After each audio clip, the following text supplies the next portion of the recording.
What I'd like to do this afternoon is to try to put the TPP in a little bit of context related to our bilateral relationship, the U.S.-Brazil bilateral relationship. Can everyone hear me? Okay, good. All right. And talk about basically four topics. The first is what the Obama administration has on the trade agenda for the remaining year of the president's terms in office. Typically, at this point in time, those of you who are political scientists of the United States, this is the time when a presidency is winding down. As you would know from reading our newspapers, that is not the case for this president, particularly with respect to international trade, and in particular, the Trans-Pacific Partnership. The second topic I'd like to talk about is TPP, what's in the agreement, and how did it get done? Third topic is how TPP relates to our bilateral relationship, the Brazilian-United States relationship. And the last is how all of this relates to an important player on the international trade scene, China. Try to get through that in maybe, I'm hoping, 20 minutes so that we can spend a lot of time. There's a lot of intellectual firepower with the panel that Deborah's put together for this afternoon, so I'm hoping we can spend most of our time at that. There's a lot on the trade plate for the United States for the remaining year of the Obama presidency. The TPP, obviously, the TTIP, is being heavily negotiated with our colleagues in Europe. In Geneva, we have negotiations on environmental goods, the next phase of the technology agreement, the information technology agreement. We are thick into implementing a very important WTO agreement, the Trade Facilitation Agreement. We were speaking about that a little earlier here and around the world.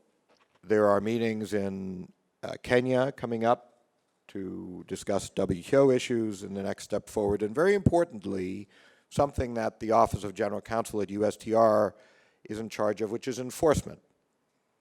What we often hear when we conclude a trade agreement in the United States is, that's great that you've signed a piece of paper. What are you going to do to make sure that the things you've signed are actually lived up to by our trading partners? And I suspect that is a question every Congress presents to its executive branch, including in Brazil. So I want to talk a little bit about that. So we have a full plate, as we say, a full plate of issues to work on for the next year. TPP. I am happy to answer as many detailed questions as you might like to get into. What I'd like to highlight is how important the rules of the TPP are, not just for the 12 countries that have agreed to enter into this agreement, but also more broadly, the impact that they are likely to have on the trading system and on commerce throughout the world. Let me just highlight a few. I'm going to start with one that only a lawyer would pick, but I would argue it's a very, very important one. And in fact, when I have taught occasionally in law schools, I say this is the most important factor to evaluate the strength of a trade agreement, and that is dispute settlement. Because if countries are not confident to put a binding, strong, swift dispute settlement mechanism in an agreement, it means they do not have confidence in the substantive rules that they have negotiated. TPP, for the first time in an agreement that the United States has negotiated, will have completely automatic dispute settlement. That is to say, at every stage, if a complaining party wishes to move forward and bring a measure to dispute settlement, it can do so, even if the other country does not want to. This is what we have. I'm sure all of you will know, this is what we have in the World Trade Organization, have had since 1995. The difference is the World Trade Organization has a secretariat, it has a body, and if the country being complained against does not want to work with the complaint, there is a secretariat that will move the process forward. There is no secretariat in TPP. Hasn't been in any of our free trade agreements. So the first time we've advanced our rules to the point where the complaint will go through. But that's just one element. The substantive rules are strong in every key area, including areas that I would argue should be very attractive to Brazil, to civil society here, to the government here, to businesses and working people here. Labor standards, environmental standards, intellectual property standards, and new areas like the treatment of state-owned enterprises. Some very innovative provisions dealing with the treatment of SOEs. Cross-border data protections, an increasingly critical aspect of international business across sectors, from the services sectors to manufacturing. That is a way that businesses now need to work and have confidence that they can work. Regulatory coherence. Again, increasingly important for businesses to be able to understand the landscape on which they are doing business or making investments. And important also to help working people get full value out of the investments and the transactions that businesses are engaged in. So there's a whole set of issues, substantive issues, that are being addressed for the first time in this agreement, or more aggressively in this agreement. The 6,000 pages are a little bit of an accurate description, and yet much of that, of course, as any of you knows who has read a trade agreement, is in tariff schedules, which are fascinating things to read. Any of you who has insomnia, the ability not to go to sleep at night, pick up a tariff schedule. I read them to my children at night, and they are asleep in 5 minutes. Any of you with young children, this is a sure way to put them to sleep. But the rules section is a little shorter and very, very important in the TPP. I'm told that it might be of interest to speak a little bit about how we got to the TPP. Jaime mentioned that there was a surprise that we actually completed this. The first reason is that the U.S. Trade Representative is a human being who does not sleep, speaking of sleep. So he has the advantage of being able to work 24 hours a day, 7 days a week. And interestingly, he likes for the people who work with him to work at the same pace. But let me talk a little more seriously. A number of ingredients went into this, because this was not an easy agreement for any of the 12 countries. So I can speak most intelligently about the United States perspective. As you saw when the President sought and achieved trade promotion authority in the springtime in the United States, this is the mechanism that allows us to present a trade agreement to Congress in a way that avoids amendments in a large agreement. As you saw, it was not a politically easy decision for him. Not even a close to half of the Democrats, for example, in the House of Representatives, supported this position. When an executive has to go against the clear majority of his party to advance an initiative, that is never politically easy. So that's the political. Now, I want to talk about TPA because it's a very important foundation for when the president negotiates, this president or any other president. TPA has three key components to it. The first is that the Congress provides specific guidance to the executive branch as to what it would like to see in a trade agreement. So there are 30 or more different areas, all of the ones I've mentioned and many more: agriculture, tariffs, market access in industrial goods, services. All of those are identified, and the Congress says, this is what we would like you to achieve. And the president has to pay very careful attention to those objectives so that there would be political support when the president says, aha, I've got a trade agreement, I'm bringing it back, to seek approval in the Congress. The second piece, equally important, is consultation with Congress. Having worked in the Congress and having worked in the executive branch, I can tell you these are oftentimes contentious conversations. For one thing, remember that when someone from my office goes to the Congress, there are typically 4 perspectives there. There is the majority in the House committee, the minority in the House committee, the majority in the Senate committee, and the minority in the Senate committee. And very often you will hear 4 points of view. And today, 3 of the 4 staffs working for the majority House, majority Senate, minority Senate, they are alumni of my office. They are lawyers who have worked at USTR in the General Counsel's office, who are then hired by the Congress. I think that's important to understand because they know how to make us feel uncomfortable. They know the substance. They don't have as many people as I have in my office, but they know the substance. And when they have questions, we get on the phone to speak to them so that you understand the dynamic clearly. Almost the only people that we leave our offices to see are members and staff in the Congress. Almost everybody else comes to visit us. That shows you the dynamic in the relationship. So the consultations are meaningful. And this question just came up a moment ago. On difficult issues, they tend to go on for quite some time. As the negotiators are moving the ball down the field, there is typically an understanding of the hardest part of every issue, where there's going to need to be a judgment call made.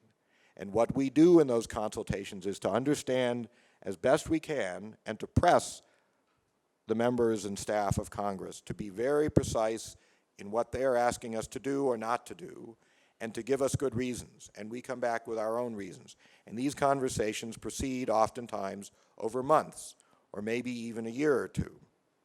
And at the end of the day, the person in charge, the U.S. Trade Representative, or potentially sometimes the President, has to make a decision. But that decision comes on top of a mountain of working together. Why am I going into all of this deadly, boring details? Because the question is, how did we actually get to an agreement? That consultation process, the confidence that it builds in the process is critical. That is not to say we are not facing significant questions about the TPP that we will have to answer in the coming months before we put the TPP to the congressional vote. We are facing those questions. But they come after a long process of engagement that is absolutely critical to give us the ability to take the difficult decisions that were taken, because this was a very difficult agreement to achieve, as any agreement of utility is. So I wanted to give you a little bit of a taste of how that works, because I think it's critical to ultimately the decisions that get made.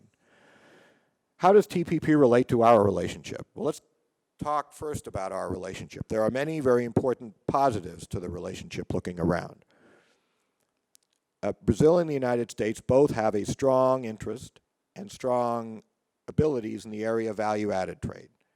This can be in areas such as aircraft. It can also be in areas such as biotechnology, medical instruments, pharmaceuticals. There are a number of areas where there are strong intrinsic interests based on the nature of our economic systems. We also have the ability to work together and conclude agreements in very difficult areas.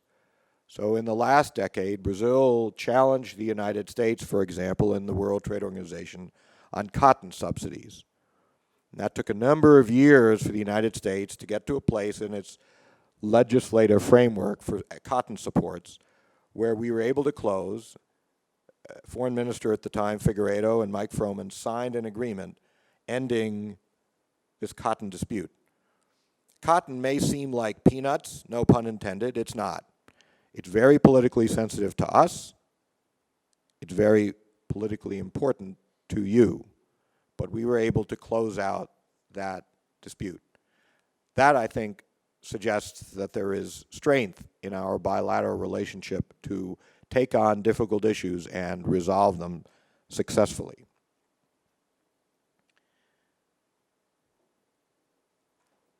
As a closing point, before speaking specifically about TPP, I think there are a number of areas in our relationship where progress in the short term is quite feasible.